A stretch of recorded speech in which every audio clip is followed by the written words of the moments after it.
एक प्रश्न आया, और ये सबसे इम्पोर्टेंट प्रश्न है गीता का, और आज की ये अंतिम बात है और बहुत प्यारी बात है। आज सुबह से यदि आपको कोई बात पकड़नी हो, एक बात ही, तो ये पकड़े आप। इसमें, इस अध्याय में जो नाम है अक्षर ब्रह्म योग, इसमें भगवान ने मरने की कला बताई, कैसे मरना चाहिए। और बड़े दुर्भाग्य की बात है कि हम में से अधिकांश को मरने की कला नहीं पता। और गीता के अनुसार यदि कोई मरने की कला नहीं जानता, वो जी नहीं सकता, वो रोज मरेगा। और जिसने मरने की कला सीख ली ना, वो मर के भी नहीं मरेगा, उसका जीवन कुछ अलग तरीके से चलेगा। मरा कैसे जाए, ये भगवान इस अध्याय में बता रहे हैं। और इसको जाने बिना हम अपने परिजनों के साथ, स्वजनों के साथ बहुत बड़ा अत्याचार करते हैं। मैं अत्याचार शब्द काम में ले रहा हूं। हमारे घर में कोई यदि शरीर छोड़ रहा है और हमने ये श्लोक मिस किया है, तो हमने उसका बहुत बड़ा नुकसान कर दिया, बहुत बड़ा। मतलब इससे घटिया चीज हम उसके जीवन में कुछ नहीं कर सकते थे। इससे घटिया जो हमने अनजाने में कर दी उसके साथ। कैसे मरना चाहिए, मरने का समय क्यों इंपॉर्टेंट है, मरने की कला क्या है, अब भगवान बता रहे हैं। आइए हम 3 श्लोक लेंगे बस। पहला श्लोक मैं पढ़ रहा हूं, ये रूल नंबर 1 है ना, बहुत प्यारी चीज है। आइए पढ़ते हैं। अंत काले च मामेव स्मरन् मुक्त्वा कलेवरम् ये प्रयाति समद्भावं याति नास्त्यत्र संशयः। अर्जुन, अंतकाले च मामेव, माम एव, जो अंतकाल में मेरा ही स्मरण करते हुए शरीर छोड़ता है, वो मुझे ही प्राप्त होता है, इसमें कोई संशय। ये रूल बताया भगवान ने। जीवन में उसने क्या किया है, इससे कोई मतलब है क्या? इसके हिसाब से तो कोई मतलब नहीं रहा। जीवन में अच्छे कर्म किए हों चाहे बुरे कर्म किए हों, भगवान ने कुछ नहीं कहा। भगवान ने तो ये कहा, तू तो एक काम कर, अंतकाल में तू मेरा स्मरण कर ले तो तू मुझे ही प्राप्त होगा। और ये और कह दिया कि इसमें तू संदेह, हाँ, कि तराजू लेके मत बैठ जाना, भाई साहब इसको कैसे दे रहे हो आप, वैकुंठ लोक गोलोक, इसलिए तो बहुत दुष्ट है और होगा दुष्ट। भगवान का रूल है भाई। तो अब हमको क्या करना चाहिए? क्या मतलब है गीता क्लास में एडमिशन कराने से, फालतू टाइम वेस्ट करने से? आपने तो जब अंतकाल आएगा तब भगवान को, हाँ, अभी तो खाओ पियो मौज करो मित्रा। तो हम सबको अपना अंतकाल पता ही है। और ये तो मेडिकल कॉलेज है भाई, यहाँ आया करो जो लोग बाहर के हैं और जरा देखा करो मरते हुए लोगों को। हाँ, देखा करो कैसी हालत होती है उनकी, देखा तो करो उनके आँख कान नाक, ये नीचे के सारे सिस्टम ये कैसे काम करते हैं, जरा देखो तो सही, दुर्दशा तो देखो उनकी। वो बोलना क्या चाहते हैं, वो करना क्या चाहते हैं, लोग समझ क्या रहे हैं, वो कैसे सांस ले रहे हैं, वो कैसे जो है मलमूत्र के वेग को, देखो तो सही, नरक किसे कहते हैं। जन्म जन्म मुनि जतन कराही, अंत राम कही आवत नाही। इतना आसान है क्या?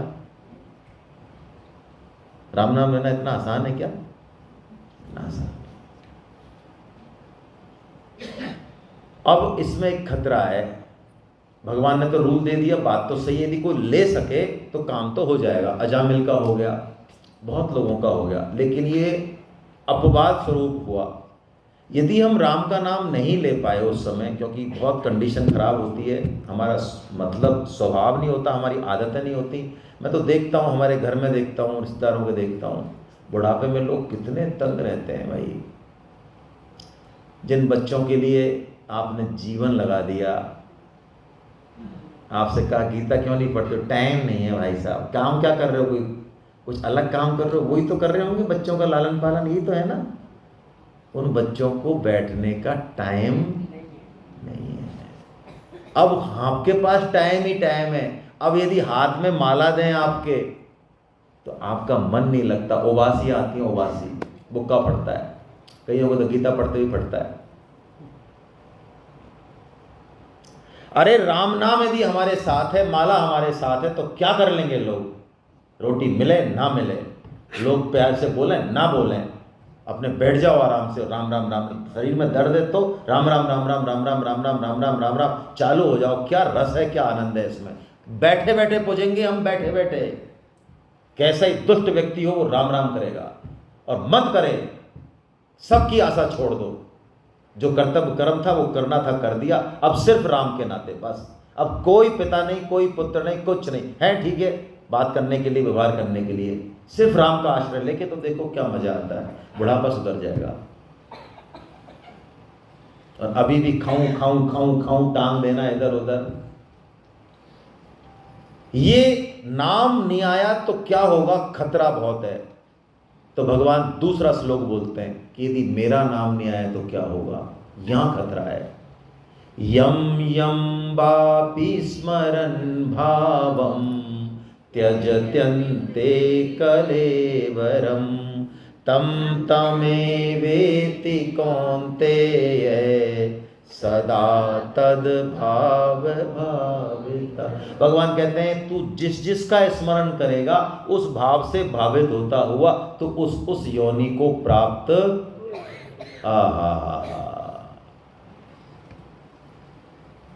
तो आजकल बच्चों का तो कोई भरोसा नहीं है, तो कुछ लोग कुत्ते पालते हैं, क्योंकि बच्चा वफादार हो चाहे नहीं हो, लेकिन कुत्ता मर जाएगा लेकिन आपसे गद्दारी नहीं करेगा भाई। तो वो कुत्ता कहाँ आ गया? हमारे मेन गेट से, ड्राइंग रूम से, बेडरूम से, और यहाँ से होता हुआ यहाँ आ गए भाई साहब। वो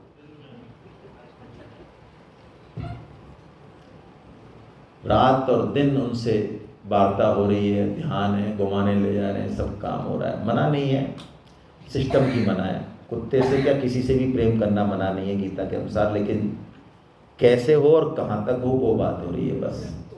तो क्या चांसेस हैं अंत समय में हमें कौन याद आने वाला है? तो हम कहाँ जाने वाले हैं? हाँ बिल्कुल, इफेक्ट है। आपको जिस चीज की याद है, शास्त्र में पूरा वर्णन है। यदि आपको धन की याद आए, धन छुपा रखा है कहीं, सोने की ईंट छुपा रखी है, प्लॉट के कागज दबा रखे हैं, न पत्नी को बताए न पुत्र को बताए, ज्यादा पैसे वालों की यही हालत है। तो वो घूमेगा दिमाग में, पक्का घूमेगा। तो धन है, हाँ अरे वर्णन है भाई, घर में बच्चों में वर्णन, बच्चों का है। ऐसा लग रहा है मरते समय कई लोग रोते हैं, हाय मैं मर जाऊंगा तो मेरी पत्नी का क्या होगा, छोटे छोटे बच्चों का। अच्छा तू ही पाल रहा था इनको अब तक, तो तू इतना समर्थ जा क्यों रहा है? रुक जा। क्या बच्चों का पालन पोषण हम करते हैं? तो आप ही करते हो। तो ऐसा करता हूं मैं, आज से 5 बच्चे और छोड़ देता हूं आपके घर पे, कर लोगे? हेलो, 2 महीने भी कर लो उनका, चलो जैसे अपने बच्चों करते हो ऐसा 5 होगा, 2 महीने तक कर लो, उसी भाव से कर लोगे। बच्चों का पालन पोषण जो कर रहा है वही कर रहा है। इस घर का, इस सिस्टम को जो चला रहा है वही चला रहा है, हम नहीं चला रहे। और ये हमारी गलत फहमी है कि कौन चलाएगा। हम यदि चले जाएं तो ये सिस्टम भी बहुत अच्छे से चलेगा। संगठन में कई बार ऐसी गलतफहमी होती है लोगों को कि भाई साहब हम 40 साल से प्रेसिडेंट हैं, हम चले गए तो ये संगठन कैसे चलेगा? आप जाओ तो सही, बहुत अच्छा चलेगा, पधारो, आप हटो यहाँ से। एक से एक टेक्नोक्रेट आगे बढ़िया चलाने वाले, वो आप बैठे हो यहाँ फूफा बन के शादी में, तुम ही तो हो जड़ असली। फूफा जी को लग रहा है हमारे बिना शादी, अरे तू हट यहाँ से, देख कैसे बढ़िया शादी हो, तैने तो सारे बंकस फैला रखी है। ऐसा भी फूफा है। तो अब बताइए, अंत समय में वो याद आएगा, इसमें स्मरण का विज्ञान है। अंत समय में वो याद आएगा जिसकी जीवन भर हमने क्या की है? प्रैक्टिस। जहां पर पूरा जीवन लगाया अंत समय में। यदि आज से, अभी से माला नहीं चालू करी ना हमने, नाम जब शुरू करते हैं सब लोग, सब, कितना भी जरूरी काम हो, कितने इंपॉर्टेंट हो आप, हजारों मरीजों की लाइन लग रही हो चाहे, तब भी आप माला कीजिए,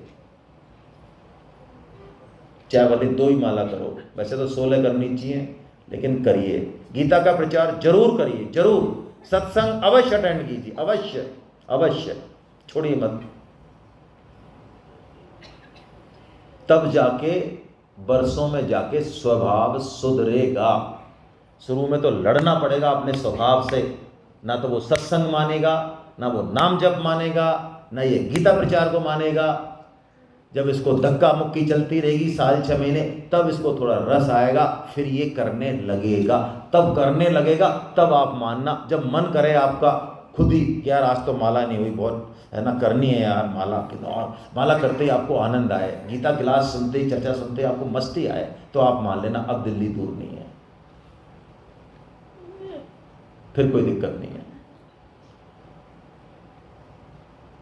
अंत समय में इतना महत्वपूर्ण क्यों है? अंत समय बहुत महत्वपूर्ण है। यदि अंत समय में कोई और योनि मिल रही है, भगवान के चले गए तो कोई दिक्कत ही नहीं है, अंत समय में कोई और योनि मिल गई, मान लो कुत्ते की मिली, तो फिर जीवन भर जो कर्म किए फिर वो काम करेंगे, यानी अच्छे कर्म किए, शुभ कर्म किए, बहुत बढ़िया कर्म किए, और चिंतन हो गया कुत्ते का, तो वो बनेगा कुत्ता, लेकिन कहाँ बनेगा? अंबानी जी क्या बनेगा? वो उनमें घूमेगा, उन गाड़ियों में घूमेगा जिनके बगल में खिंचाओ, आप फोटो खिंचा लो तो अपने आई पोस्ट कर दो आप अपने उस पर, तो आज हमने इस गाड़ी के संग फोटो खिंचाई है, वो भाई साहब सुसु कर रहे हैं उन गाड़ियों में। हाँ, यानी हमारे जीवन में जो सुख दुख होंगे वो तो होंगे किसके अनुसार? कर्मों के अनुसार। और योनि जो मिलेगी हमको, गति जो मिलेगी हमारी, वो किसके अनुसार मिलेगी? अंतिम चिंतन के अनुसार। तो अंतिम चिंतन को यदि हमको ठीक करना है तो ये है आर्ट ऑफ लाइफ, ये गीता का महावाक्य है। पूरी गीता को भगवान ने एक शब्द में निचोड़ दिया, इसको जीवन में छाप लें, बिल्कुल आज से हृदय पे लिख लें आप इसको। ये जीवन जीने की कला है, ऐसे जिए चाहे कुछ भी करें, ये भगवान ने बताया, ये सार है गीता का।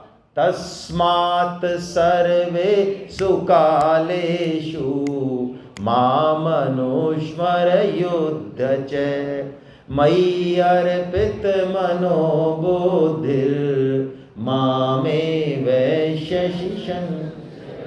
तस्मात्, इसलिए, रूल नंबर 1 और 2 बता दिए, मेरा स्मरण करेगा मुझे, लेकिन नहीं हुआ तो खतरा पूरा है ना, कॉकरोच बनेंगे, छिपकली बनेंगे, घर वालों में मोह है तो, हाँ बच्चों में मोह है तो, पत्नी में मोह है तो, पत्नी में मोह है स्त्री बनेंगे। भागवत में बहुत डिटेल वर्णन है, मैं ले नहीं रहा हूं समय के हिसाब से। तो क्या करें? तस्मात्, इसलिए सब समय में तू मेरा स्मरण कर, ये आज्ञा है भगवान की। और स्मरण नहीं कहा, भगवान ने क्या कहा? अनुस्मरण कहा। माताएं पहले मिठाइयां बनाती थी, आजकल की तो कम बनाती हैं, तो चाशनी बनाती थी, चाशनी। हाँ, तो चाशनी में वो तार टूटना नहीं चाहिए, है ना, तार टूट गया फिर चाशनी, अभी जरूरत है इसमें। और तो अनुस्मरण का मतलब क्या है? हाँ, बस ये है, स्मरण के पीछे स्मरण, लगातार लगातार, बाहर से काम कुछ भी हो रहा हो जाए, लेकिन अंदर भगवान का स्मरण, याद चल रही है। संभव है? हाँ बिल्कुल संभव है। और साथ में क्या कर, ये आदि बात हुई, माम अनुस्मर युद्ध जय। ओहो, युद्ध जय, हाँ, जो हमको ड्यूटी मिली है इस समय, उस ड्यूटी को पूरा। गीता कपट भक्ति की बात नहीं करती। लोग भक्ति करते हैं, हम आजकल हमारा मन नहीं लगता है संसार में, आजकल तो हम माला कर रहे हैं, पतिदेव कहाँ है? पतिदेव इंतजार कर रहे हैं नाश्ता बने, बच्चे कहाँ हैं? बच्चे भी इंतजार कर रहे हैं। और ये कि हमने तो गीता सेमिनार अटेंड कर ली साहब, अब हम तो माला ही करेंगे। तो माला जो दिन में जो 3 घंटे सोते हो उसमें करो, वहां कटौती करो, या ब्रह्मुहूर्त में उठो, 3 बजे उठो, क्या दिक्कत है 3:30 बजे उठने में? यदि अपनी ड्यूटी छोड़ के कोई भक्ति का नाटक करता है, वो कपट भक्ति है। कोई भी स्त्री हो चाहे पुरुष हो चाहे स्टूडेंट हो, कोई भी हो, भगवान का स्पष्ट आदेश है, माम अनुस्मर युद्ध च, युद्ध करना है। गीता सुन के अर्जुन ने क्या किया? युद्ध किया या माला लेके चला गया जंगल में? क्या किया? युद्ध किया। यानी गीता को कर्तव्य पलायनता सहन नहीं है, बिल्कुल सहन नहीं है। तो जीवन को कैसे बना लें अब आज के बाद? एक तो प्रैक्टिस करें हमेशा भगवान का काम करने की, अनुस्मरण तभी होगा। देखो आपके बेटे ने उदयपुर में बढ़िया दुकान खोली एलजी की, उसमें टीवी फ्रिज वगैरह सब है। अब उसको एस्टेब्लिश करना है आपको, और चूंकि वो आपका अपना है तो आप क्या करते हो, कहीं भी मौका लगता है उसकी आपको याद रहता है यार मेरे बेटे की दुकान है, तो कहीं भी ट्रेन में, बस में, शादी में, कहीं भी आप जाते हो और वहाँ पे यदि टीवी कूलर फ्रिज की बात है तो आप क्या करोगे? चर्चा करोगे। अच्छा साहब फ्रिज चाहिए आपको? हमारी है सेक्टर 14 में दुकान है बेटे की, बहुत बढ़िया है और आपको बिल्कुल बढ़िया रेट लगाएंगे, जेन्युइन चीज़ मिलेगी सर आपको। हो गया काम? कोई ट्रेनिंग ली आपने इस चीज़ की? कैसे किया? अपना माना। जिस दिन हम भगवान को अपना मानेंगे ना, उस दिन भगवान का काम करने लग जाएंगे ऑटोमेटिक। करना क्या है? इतना ही तो करना है भाई, गीता क्लास है भाई, सेमिनार है, अब उदयपुर में हो रही है, फिर अहमदाबाद में, फिर भीलवाड़ा में, आपको जाना जाओ यार, आप एक बार जाके देखो आप। अरे आप जिस सिटी में 10,000 रुपये में 3 दिन में नहीं रोक पाओगे, हम आपको 5,000 रुपये में रोक रहे हैं यार, ऐसा समझ लो, तो भी फुकट का ही सौदा है। हाँ, अयोध्या में ऐसे होटल जिसमें आप 3 दिन रुको और खाना खाओ इतना बढ़िया, 10,000 से कम खर्चा नहीं है, हम 45 रुपये में रोक देते हैं भाई। तो नुकसान क्या है? कोई नुकसान नहीं है। ये काम यदि हमने करना चालू कर दिया कि बस, तो हमारा काम हो गया, फिर कोई दिक्कत नहीं है। फिर मृत्यु कभी भी आए और कोई मरे, प्राण छोड़े हमारे घर में, तो ध्यान रखें कभी भी उसको किसी से मिलवाएं नहीं। ये पोती आ गई, ये पोता आ गया, ये कनाडा से आ गया, ये ऑस्ट्रेलिया, हटाओ ये बीमारियों का सबको। उनके यहाँ कीर्तन करो, भगवान का नाम लो, भगवान की फोटो दिखाओ। अब मिल लिए जिनसे मिलना है, इनसे मिल मिला के तो यहाँ तक पहुँच गए, अब कहाँ मिलाओगे और इनको? अब छोड़ो, थोड़ा दया करो उन पे। और हम लोग यही करते रहते हैं, इनको पहचाना क्या, ये आई हैं कनाडा से, इनको पहचान के तो यहाँ पहुँच गए, अब कहाँ तक पहचानेंगे? पहचाना क्या, इनको ही पहचानते रहो अभी तक। हमारे यहाँ परम सेवा होती है, आपकी किताब में नंबर भी लिख रहा है 8.5 में। परम सेवा उदयपुर में स्टार्ट कर सकते हो आप में से कोई भी, एक आदमी की जरूरत है, बस संकल्प लेके खड़ा हो जाए। और इसको परम सेवा कहा सेठ जी ने, सेवा नहीं कहा, परम सेवा है। यानी जितनी भी सेवाएं अब तक हमने की हैं उनसे बहुत ऊंची है ये। क्या है परम सेवा में? कुछ नहीं है। जो व्यक्ति मरणासन हो, डॉक्टर कहते हैं भाई अब हमारे तो हाथ की बात नहीं, जा सकता है कभी भी, बस उस व्यक्ति के घर पे हमारे साधक जाते हैं, एक एक दो करके 2-3 घंटे की ड्यूटी लेते हैं और उसके यहाँ कीर्तन करते हैं आराम से, धीरे धीरे, हरे राम हरे राम। उसको गीता में इंटरेस्ट है, गीता सुनाते हैं, रामायण में इंटरेस्ट है, रामायण सुनाते हैं, है ना। मतलब क्यों? अंत समय में यदि भगवान का नाम वहाँ चल रहा है, भगवान का कीर्तन वहाँ चल रहा है, गीता वहाँ सुनाई जा रही है, यमदूत की हिम्मत नहीं है कि वहाँ आ जाए। और एक भी परम सेवा यदि हमारी सफल हो गई, सेठ जी का कहना है ये, यानी मैं परम सेवा कर रहा हूं और वो व्यक्ति ने प्राण छोड़ दिए मेरे सामने, तो मेरा कल्याण तो हो गया। हम लोग 24 घंटे करते हैं, 12 घंटे करते हैं, तो आप भी, कोई भी व्यक्ति इसमें कर सकता है, कह सकता है साहब मैं तैयार हूं, उसका ग्रुप बना देंगे, जब भी सेवा है लग जाओ, हमेशा तो रहती नहीं, महीने में 1-2 आती हैं, लगिए इस काम में और असली काम करिए, है ना। ये जीवन जीने की कला सीखिए, ये हम सब के लिए भगवान का बहुत उद्देश्य है। कल हम फिर चर्चा करेंगे, सुबह 9 बजे हम मिलेंगे, नाश्ते पे 8 बजे मिलेंगे और शायद नई जगह मिलेंगे, है ना। बता देंगे प्रदीप जी, आपको बताएं, आप बता दें, ऑडिटोरियम में मिलने वाले